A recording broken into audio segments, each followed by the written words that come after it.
នៅក្នុងនោះប្រជាពលរដ្ឋតាមរយៈវេទិកាសាធារណៈជាមួយនឹងមន្ត្រីក្រមការងារចុះមូលដ្ឋានសង្កាត់លលោកសក៏បានគ្រប់គ្រងតាមរយៈការលើកឡើងពីកង្វល់និងសំណុំពររបស់ប្រជាពលរដ្ឋនៅសង្កាត់លលោកសខេត្តពោធិ៍សាត់តេតងទៅនឹងការលុបបំបាត់នៅលបែងស៊ីសងជាពិសេសឆ្នោតឡូតូអាយដាមសុយសែមសមាជិករដ្ឋសភានឹងជាអ្នកតំណាងរាស្ត្រមណ្ឌលពោធិ៍សាត់បានសម្ដែងសម្ដាលជាមួយនឹងប្រជាពលរដ្ឋនៅសង្កាត់លលោកសដើម្បីចង់ដឹងអំពីសុខទុក្ខហើយនឹងនាំយកនៅបញ្ហាប្រឈមនានា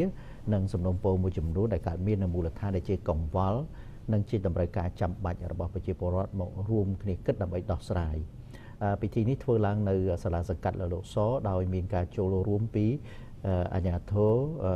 ពាក់ព័ន្ធនិងប្រជាពលរដ្ឋនៅក្នុងមូលដ្ឋានអាដាមសុយសែមក៏បានបញ្ជាក់ដែរជាគោលការណ៍ក្រៅតែពីកិច្ចការងារនៅរដ្ឋសភាតំណាងរាស្ត្រត្រូវតែមានមុខមកជួបពលរដ្ឋនៅមណ្ឌលរបស់ខ្លួនដើម្បីចង់ដឹងអំពីតម្រូវការរបស់រាស្ត្រហើយការជួបជុំនៅពេលនេះគឺដើម្បីចង់ដឹងសុខទុក្ខទៅវិញទៅមករវាងអ្នកតំណាងរាស្ត្រជាមួយប្រជាពលរដ្ឋបន្ទាប់ពីបោះឆ្នោតជាប់ជាសមាជិករដ្ឋសភានិងជាអ្នកតំណាងរាស្ត្រមណ្ឌលពោធិ៍សាត់កាលពីឆ្នាំ2023រួចមកអ្នកតំណាងរាស្ត្រត្រូវដឹងពីសុខទុក្ខបញ្ហាប្រឈមនិងសេចក្តីត្រូវការរបស់ប្រជាពលរដ្ឋនៅមូលដ្ឋានដើម្បីរួមគ្នាដោះស្រាយជូនហើយបើដោះស្រាយនៅមូលដ្ឋានមិនចេញទេត្រូវរាយការណ៍ជូនទៅថ្នាក់ជាតិដើម្បីសម្រេចចុងក្រោយអាដាមក៏បានបញ្ជាក់ផងដែរថាវេទិកានេះក៏ជាការផ្ដល់ឱកាសដល់ពលរដ្ឋបានបញ្ចេញមតិយោបល់បង្ហាញអំពីកង្វល់កត្តាប្រឈមឬក៏សំណុំពរហើយការរីកចម្រើននៅមូលដ្ឋានប្រជាពលរដ្ឋបានលើកឡើងផងដែរថាសប្តាហ៍ថ្ងៃពួកគាត់រស់នៅបានសុខស្រួលក្រោមលំសន្តិភាពមានសិទ្ធិសេរីភាពគ្រប់គ្រាន់ហើយមូលដ្ឋានក៏មានការអភិវឌ្ឍរីកចម្រើនជាបន្តបន្ទាប់ក្រោមការដឹកនាំរបស់រាជរដ្ឋាភិបាលមានបញ្ហាមួយចំនួនស្នើឲ្យអាជ្ញាធរមានសមត្ថកិច្ចលំបាត់ដូចជាឆ្នោតឡូតូពីព្រោះលបែងស៊ីសងមួយនេះធ្វើឲ្យប្រជាពលរដ្ឋ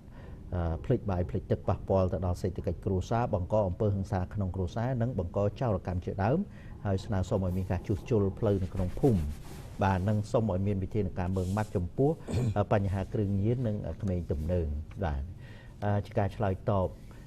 អាដាមសុយសែមក៏បានទទួលយកនៅបញ្ហានិងសំណុំពរដែលប្រជាពលរដ្ឋបានលើកឡើងព្រមទាំងបានឆ្លើយតបដោះស្រាយជូនភ្លាមទៅតាមអ្វីដែលអាចធ្វើទៅបានចំពោះបញ្ហាឆ្នោតឡូតូអាដាមក៏ជំរុញអាជ្ញាធរមានសមត្ថកិច្ចលុបបំបាត់ចោលទាំងស្រុងតែម្ដងហើយទន្ទឹមនឹងនោះក៏